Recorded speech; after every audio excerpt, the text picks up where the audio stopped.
Welcome back, you guys. This is your stimulus check and second stimulus package update for Wednesday, August the 5th. Hope you guys are enjoying your Wednesday. In fact, it's almost Thursday now because it's so late in the night. But I had to make sure I got you guys your stimulus check and stimulus update in for the day. So in this particular video, we're going to focus on why the next stimulus checks should be $1,200. And the big question that everyone wants to know, and, in terms of when are we going to receive it, it looks like we might be seeing a stimulus check as early as next week. And I'm going to go into exactly why I feel that might be the case. Also, many of you guys were messaging me regarding my, financial coaching and success program.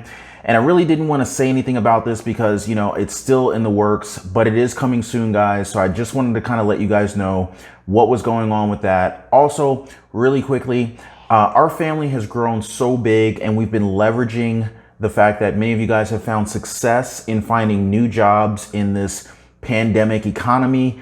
And that is phenomenal. However, many of you guys are still looking for work and you've been struggling to find jobs. In the past couple of videos, I've asked you guys to help out the community and to drop in the comments where you're finding your brand new jobs and let us know whatever companies that you are aware of that are hiring. Let's go ahead and continue that effort and continue to help out the community. If you guys could just drop a comment down below and let us know where you found your new job, or if you happen to know of any company that's hiring. For those of you guys who are brand new to the channel, my name is Ron Yates. I cover all things personal finance, how to make more money investing, and how to build multiple streams of income. So if you're interested in that, be sure to like this video and subscribe to the channel. Now let's jump right into it. We've got a month-long recess coming up for Congress unless something happens big time in the next couple of days. Now, August 7th marks the end of this week, and basically, unless recess gets canceled or a deal can be reached in terms of a new stimulus package, Congress is going to be gone for the month, okay? Congress's next recess is looking at approximately 30 days. And so if we don't get something addressed pretty quickly, we're going to be waiting for a long period of time. Unless President Trump moves forth with the executive order to make certain things happen. Now, it is up in the air in terms of what exactly he can do to basically bypass Congress and put money into the hands of the people. However, multiple different avenues are being considered at this time. So I wanted to be sure to share that with you guys. Now, the good news is that while there is quite a bit of disagreement between the House and the Senate, Republicans and Democrats, the good news is that both the Democrats and Republicans are at least on the same page in terms of providing a second stimulus check. There's no argument there.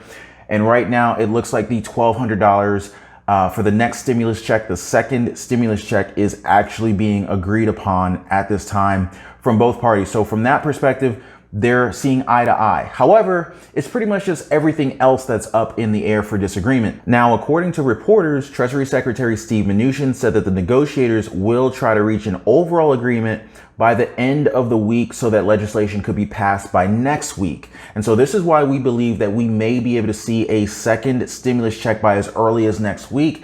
And in addition to that, he says that we're pleased to report that although we still have a lot of open issues, I just want to be very clear. We're not at a point of being close to a deal, but we did try to agree to set a timeline that we're both going to try to reach an overall agreement if we can get one by the end of the week so that legislation could be passed by next week. So that's a great goal that they've both set. So I'm hoping that we can hold true to that. Now, although they've set this goal, there are some outstanding issues. Now, according to Steve Mnuchin, we're going to work around the clock for the next few days to see if we can bridge the issues.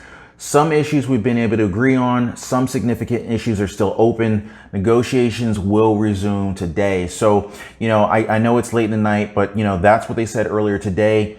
By morning, hopefully by tomorrow morning, we'll get an update on that. Now, according to House Speaker Nancy Pelosi, according to her, she says, we agree that we want to have an agreement.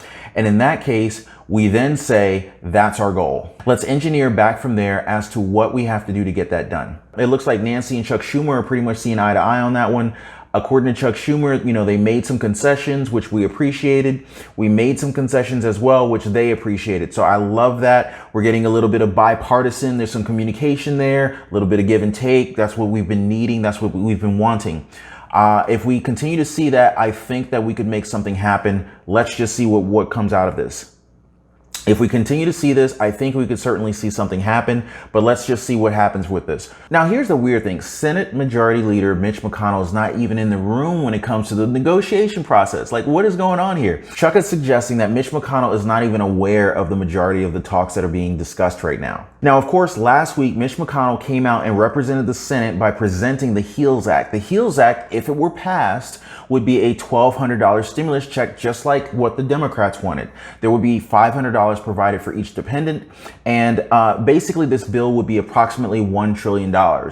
This would be $1,200 for individuals, $2,400 for married couples filing jointly. And of course, the dependents would receive $500 each, but this time with no age cap, and would also include high school students, college students, and adult dependents. So that was a big difference. Essentially, a family of 4 could receive up to $3,400 with this stimulus check and stimulus package. Now, in addition to that, weekly unemployment benefits would be extended, but they would be reduced. They were looking at reducing the federal unemployment insurance benefits down to $200 for weekly supplemental unemployment insurance through September. And then starting in October, they would be boosting those unemployment insurance benefits up to 70% of the individual's wages. Basically, they will be combining with the state unemployment insurance benefits in order to come to that 70% number. Now, also in the HEALS Act, they're looking at adding more Paycheck Protection Program funding, also known as the PPP.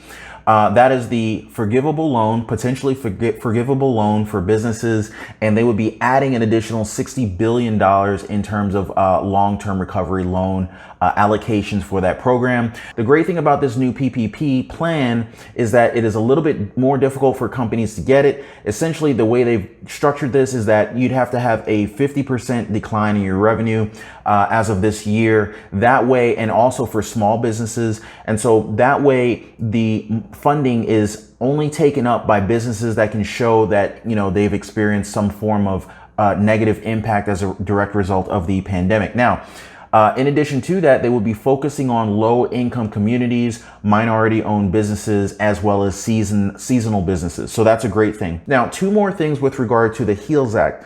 You had school funding for $105 billion to help schools be able to reopen safely. And then you had the child care support, which is about $15 billion to support child care services through grants and new programs. Now, that would help out a lot of families with regard to daycare and, you know, kind of getting back in the swing of things once businesses and companies start reopening and everyone can kind of go back to work. Now, House Speaker Nancy Pelosi went in on Mitch McConnell for failing to deliver a Republican majority on his own proposal. His own proposal was the HEROES Act, and he couldn't even get the Senate to be on board with it, right? Now, here's a quote directly from Nancy Pelosi. As you've seen from the majority leader, Mr. McConnell, they don't have the votes. They have votes for practically nothing. They haven't passed anything. They don't even have the votes within their 51. Honestly, this puts Mitch McConnell in a very tough spot. I don't know what he's going to do going forward, but, you know, he's up for re-election, and approximately 15 or 20 of his own Senate members have made it clear that they're not going to support this new measure that he presented through the HEALS Act. So from the Senate perspective, this is not a good sign in terms of their ability to significantly be able to negotiate with the Democrats within the House of Representatives. And this comes as a shock to me because the majority of the members within the Senate are Republicans. And so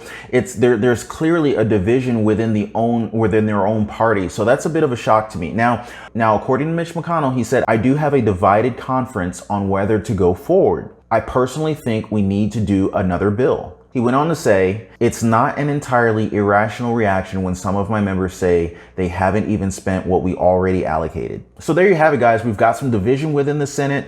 It looks like the Democrats within the House are going to hold steady with their demands in terms of, you know, hey, this is what we want. We want the complete package.